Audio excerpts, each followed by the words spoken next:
Learn English with simple yet effective English podcast and practice with PDFs in each lesson. Hi, everyone. Welcome back to English Podcast. I'm Jason, your fun guy. And I'm Julia, here to keep Jason in check. All right, real talk. Have you ever listened to native speakers and thought, what on earth are they saying? I know that feeling. 1 second it's all, how are you? And the next, it's just a blur of sounds that make no sense. That's because native speakers don't just speak fast. They connect words, use weird expressions, and squish sounds together like a sandwich. That's so frustrating, right? But no worries, because we're here to help you tackle that problem. How do we do that, Julia? Easy. If you want to understand natives, you've got to start sounding like them. I know that sounds exciting, and maybe a little scary, but the 7 tips we're about to share will make it a breeze. By the end, you'll be chatting like a pro. Are you ready? Let's do this. So what's the first tip we've got? The first thing you can do to understand native speakers is master connected speech. Connected speech? What's that? Okay, so it's just how we naturally talk in real-life conversations. Can you break it down for me? Sure, try saying, "Let me see," slowly. Let me see. Perfect. Now say it faster. I get it. But why do we change the sounds? Well, it's actually easier to say words when they flow together naturally. Makes sense. Got another example? Sure. Take, "What do you think?" When you say it fast, it turns into, "What do you think?" Sounds smoother, right? Exactly. Nobody walks around saying, "I have to go." You'll hear, "I gotta go," instead. Native speakers don't have time to pronounce every single word perfectly. So, how do you get better at this? The best way is to shadow real-life conversations. Shadowing? That's when you repeat what you hear, right? Yep. And there are a few tricks to do it well. Oh, I'm all ears. First, pick something with clear and natural speech, like a podcast, a YouTube video, or even a TV show. Got it. So, what do you do next? Listen to a short sentence, pause, and then try to say it exactly the same way. Match the speed, rhythm, and even the tone? Exactly. Oh, like copying the way they say it? Yes. And if you want to take it up a notch, try speaking along with the audio at the same time as the speaker. That sounds tricky. It is at first, but it really helps train your mouth to move like a native speaker. That makes sense. Do I need to understand every word, though? Not at first. Focus on how it sounds more than what it means. Understanding will come naturally over time. So basically, listen, copy, and keep practicing? Yep. Stick with it. And soon enough, you'll sound way more natural. All right. I'm sold. What's next? If you want to sound like a native, you've got to throw in some idioms here and there. I bet some of our listeners are scratching their heads right now. What exactly are idioms?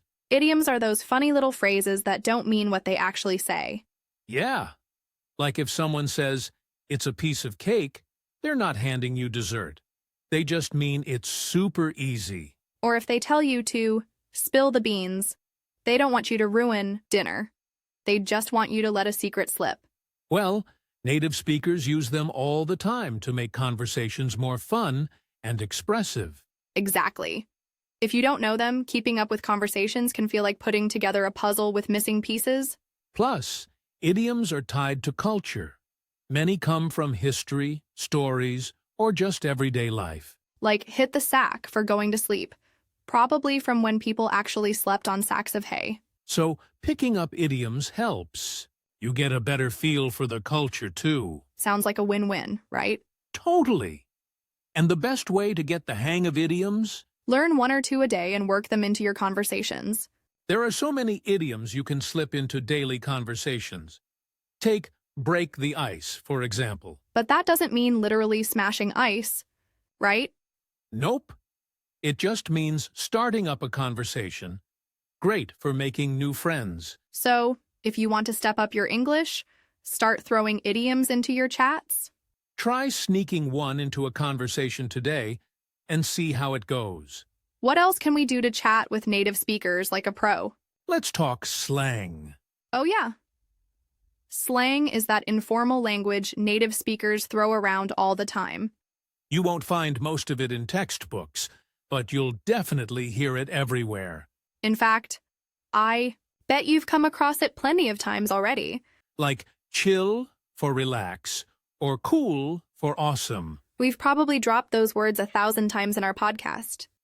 No doubt, because slang just makes conversation sound way more natural and laid back. And just like idioms, slang doesn't always make sense. Oh, for sure. Sometimes I'll say, "That's sick," which, by the way, has nothing to do with being sick. It just means, that's awesome. Another thing is slang is always changing. So, if you want to keep up, you've got to stay on top of the latest trends. And we're better to do that than reality shows and TikTok videos. So true. I literally just picked up the slang ate last month on TikTok. You mean like the past tense of eat? Nope. It means you slay. Yep. Slay means someone does. Something so well no one else can compete. Hey, you just used another slang. See? Language keeps evolving, but that's what makes it fun, right? I couldn't agree more. All right. What else can we do to communicate better in English? If you want to sound like a native, it's not just what you say, but how you say it. So, what's the tip? Here's a game changer. Intonation. Intonation? Like when we ask a question, our voice usually goes up at the end? Yep. That thing that makes people sound alive instead of like robots. Sure. They play around with their tone to show meaning and emotion. It's what makes really sound excited or sarcastic, depending on how you say it. There's actually research on this. A study called Intonation as an Interface Between Language and Affect found that intonation helps express both emotions and meaning. And if you mess it up, people might get the wrong idea. Oh, tell me more. Basically, people rely on pitch changes to figure out how someone really feels. That's why getting the hang of intonation is so important. So, how do we practice it? Best way? Listen to native speakers and mimic how they talk. So just shadow what you hear. Yeah. Watch movies, repeat after them, but this time really focus on the intonation. Pay attention to how their voice goes up or down. So you guys, keep at it, and you'll master the art of intonation in no time. The next secret to sounding more natural. Collocations. Ooh, fancy word. It just means words that naturally go together. She's right. In English, some words are basically besties. Like we say, make a mistake, not do a mistake.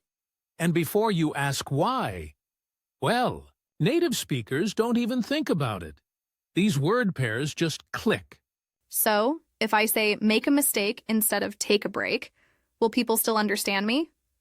Using the wrong collocation won't confuse people, but it will sound off. So, if you want to sound natural, don't just memorize words. Learn which words stick together. Correct. All right. What's the best way to pick up collocations? Read, listen, and pay attention to how words are used together. Sounds simple enough. Instead of overthinking every word, just remember common phrases and work them into your conversations. You got it. So, should we take a break now? Nice try, but there are still 2 more tips to go. Hey, worth a shot. The next tip is Contractions. Yeah. Another proof that native speakers are kind of lazy. well, who am I to blame? If you spell everything out, it wastes time and you sound too formal. Like, I cannot believe it. You are the best. No one talks like that. Of course not. Nope. We'd say, I can't believe it. You're the best. Sounds way more natural. Without contractions, speech sounds choppy and unnatural, like a robot. It makes you come off as serious, too. So, guys, Keep in mind that contractions make speech flow better. That's why native speakers use them all the time. So, listeners, if you're not using contractions yet, start small. Instead of do not, say don't. Instead of I am, say I'm. So, my dears, this is a challenge for today. Try speaking with contractions all day. Bet it'll make your English sound way more natural. For example, she comes off as confident, but she's actually really shy. Because idioms make conversations more fun and expressive, and they're a big part of the culture. Watching reality shows and TikTok videos, slang keeps changing, so you have to hear it in real life, because it helps express meaning and emotions so people don't misunderstand you. Read and listen to native speakers, then notice which words often go together. All right, let's wrap things up with a quick review. Before we go today, we went over connected speech, idioms, slang, intonation, collocations, contractions, and real-life practice. Yep, small steps add up to big progress. So next time you speak English, drop a contraction or slip in an idiom. Just pick one and give it a try. What are your tips? Hit us up in the comments below. And most importantly, keep at it. The more you practice, the more natural you'll sound.